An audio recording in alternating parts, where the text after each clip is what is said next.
Hello mga kasari, welcome back sa aking YouTube channel. So mamaya pagdating ng asawa ko, i-vlog ko sa inyo yung pinamili niya, i-haul ko sa inyo mga kasari kung may tumaas ba na items ng mga paninda sa kawala. Kung may nagtaas ba na items or wala, at kung nakamagkano siya. Dahil inutusan ko rin siya bumili ng isang box ng gin, dahil naubos na yung gin namin, kunti na lang. Ilang piraso na lang, nasa 10 piraso na lang mga kasari. So, kailangan hindi tayo maubusan ng gin dahil mabintas siya. Umalis pala yung asawa ko kanina mga kasari is 3 PM ng hapon. So, hanggang ngayon, hindi pa siya nakauwi. Siguro maraming tao ngayon sa Pure Gold. May mga bata sa labas. Ayan oh. Ang oras pala natin ngayon ay 5:15 na. So, kanina inutosan ko sa 3 siya umalis. Tapos alas 5 na. Hindi pa siya dumating. Siguro maya-maya makauwi na yun. Mga 6 o kaya 6:30. Ganun. Balik tayo mga kasari. May bumili lang. At sana maya-maya makauwi na ngayong asawa ko para mahul ko sa inyo pinamili niya. And ma-arrange din namin ng maaga para maging binta, maging pera, maging kita. So, ganun lang ang buhay nating mga kasari, no? Kung ano yung wala, bibili natin. Saka nagbasalamat naman ako dahil yung asawa ko, ayan, yung taga-takbo ko, yung taga-pamili namin na pag wala na kaming tinda, wala nang stock. Siya yung taga-punta sa Pure Gold kung saan-saan, pupunta sa palengke. Hindi pa umuwi yung asawa ko, galing namili. So, magkwentuhan muna tayo, no? Magdadaldal muna ang yung tindera. So, kanina pala, may kasama kong bata kanina na umiyak. Ayan. Ayan si Samantha. Oh. Mag-hi ka dali. Ayan. Cute na cute kaya yan siya mga kasari pag umiyak. Yung iyak niya umaabot hanggang toll gate. Hanggang kabilang barangay. Ayan siya. Kasi siya lang mag-isa. Kaya ayan. Kwento ko na lang sa inyo mga kasari kung ano yung pinakamabintang candy sa akin. So, ito. Ito. Number 1 na mabinta to. Lalong-lalo na kay Samantha. Ubos agad. Ayan. Prutos. Piso pa rin yan. And then, itong Pucci. Piso pa din. Saka itong bagong refill to, kaya puno. Prutos na assorted. Ayan. So, ito namang platops namin mga kasari is dos na yung bintahan ko nito kasi mahal na siya. And then, ayan. Itong holes na to, 5 piso, 3 piraso kasi mahal talaga siya. Mahal ang puhunan. Ayan. Ano pa ba? So, ito, kalbo na siya mga kasari. Wala nang laman. Hindi pa umuwi yung asawa ko. Mamaya, pag nakauwi, magkaroon na yan ng laman. Walang laman yung harap ng tindahan kasi pangit tingnan. Ayan. Mas maganda, punong-puno siya. Para pag nakita pa lang ni customer yung paninda mo, yung display mo, oh, ang ganda. Ang daming punong-puno yung tindahan na ano, ni Isla. O, diba? Ganon ang technique mga kasari.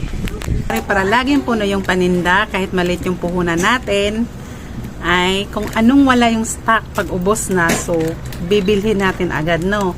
Kunyari naubos na si ganito, si ganyan, kunyari naubos na service ko, bilhin agad para puno lagi ang stock natin kahit maliit lang yung puhunan natin. So ganon yung technique natin mga kasari. Ayan. Kasi kami kunti lang yung puhunan namin, paikot pa rin talaga, kaya pag naubos yung ganito, ayan, ito, ayan, binibili namin ito is tig-isa pa lang din, isang ano, yung isang buo niya, yung 10 yung laman, pag naubos bibili ulit. Ganyan ginagawa namin kasi pag bumili kami nitong dalawa or 3, hindi na kaya bilhin yung ibang items mga kasari. Kasi inunti-unti namin kailangan makumpleto para kung ano yung hanapin ni customer may maibigay ka. O, diba? So, ang dinadalawa ko na lang, kunyari ito, siya talaga pinaka-fast moving, itong cake bar, ito. Ayan. Fast moving itong cake bar na to. Kaya, binibili namin ito dalawang supot. And then, si Poji bar. Ito. Dalawang supot din to kasi mabinta din siya. And then yung combi na biskwit. So yung mga hindi masyadong mabinta, naubos siya ng mga 3 days. Isa-isa lang. So yung mga fast moving na items, naubos talaga saya. Isa o 2 hanggang 2 araw. Yon, 2 supot yung binibinta na, ay binibili namin para hindi naman. O, ayan. O, mag-hi ka. Kanina pa siya. Ay, nakikinig siya sa akin, mga kasari, bang nagsasalita ako dito sa harap. Ayan. Nanood ka ba sa YouTube ko? Hindi. Bakit? Ako nanonood sa YouTube mo. Okay, thank you. Ilalagyan ko siya ng heart. Okay, thank you. Bukas Oh, ayun yung nanonood sa akin. Madaming. Madami. Ay, thank you naman.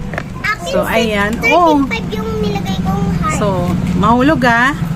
So, ganun yung technique, mga kasari. Pag ano yung wala, kasi ngayong puhunan namin is paikot lang. Buti kung marami tayong puhunan. Okay. At kami naman ay halos araw-araw namimili.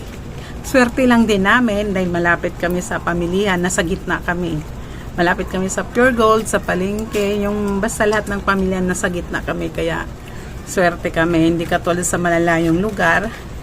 Kaya yun yung maganda sa amin yung lugar namin at hindi rin kami nangungupahan dahil ano to, dati siyang tindahan ng mother-in-law ko and then binuksan namin, din nawalan ako ng trabaho and then yung asawa ko. So nag-click naman siya, thank you Lord, kaya sana lumago pa. Sana lumago pa at makaipon naman, mga kasari, dahil may gusto rin kaming bilhin. Dadaldal muna tayo dahil wala pa nga yung asawa ko. Anong oras kayo makarating? Anong oras na? Ayan, loaded na loaded, mga kasari, yung asawa ko.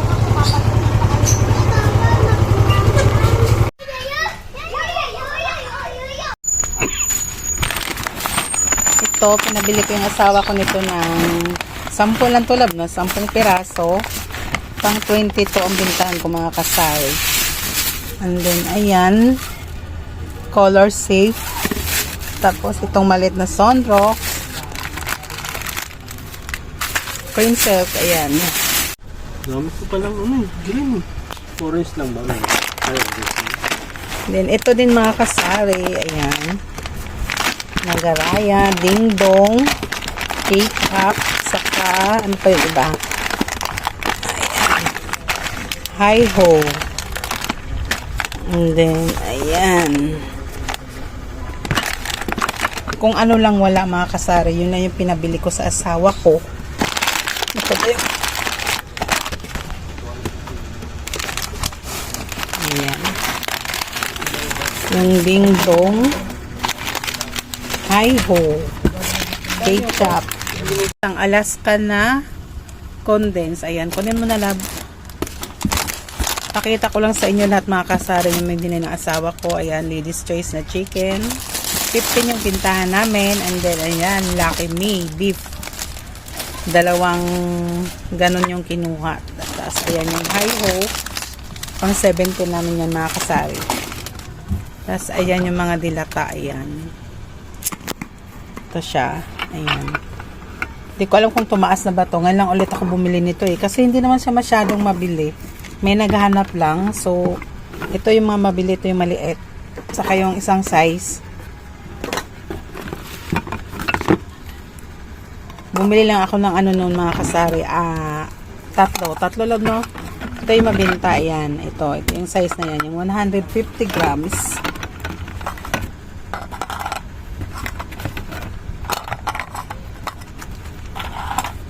Sampo yata kinuha mo, no? Uy.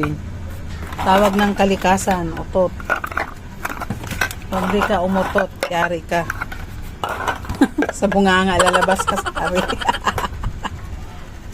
Ayan. Itong century tuna ba? Mahal ba pinabili ko? Tapos ito, may naghanap din naman nito. Kaya bumili rin ako. Blobby tuna. Ayan. Apritada. 5.5 tuna. Ayan. Tapos Argentina corn beef. 150 grams. Ayan.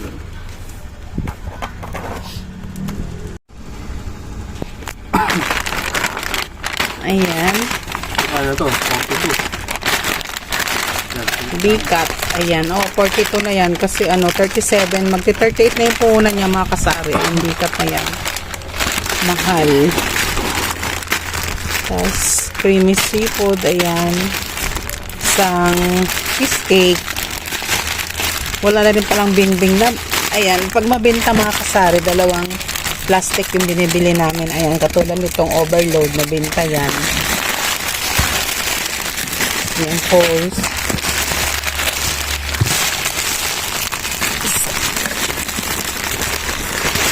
Yan yung platap.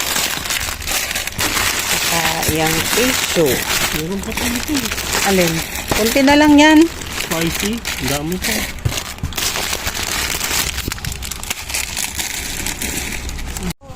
Ano nga po isang easy? Yung ano ko, crunchy flakes. Okay, malapit na kami matapos mag-arrange. Ay, mag-display. Ayan. Nag-display na yung asawa ko. Pang last na yan. Tapos natapos na kami mag-check ng pinamili niya. So, lahat ng napamili niya sa Pure Gold is 5,977.15. Ayan. So, ang labo. No? Sobrang labo. Siguro hindi pa nagpalit ng ink yung ano, cashier. Love, no? And then, ayan. Natapos na kami mag-display lahat. So, walang nabiling bing-bing yung asawa ko, kaya open pa rin ito. Chocomocho lang yung nabili niya.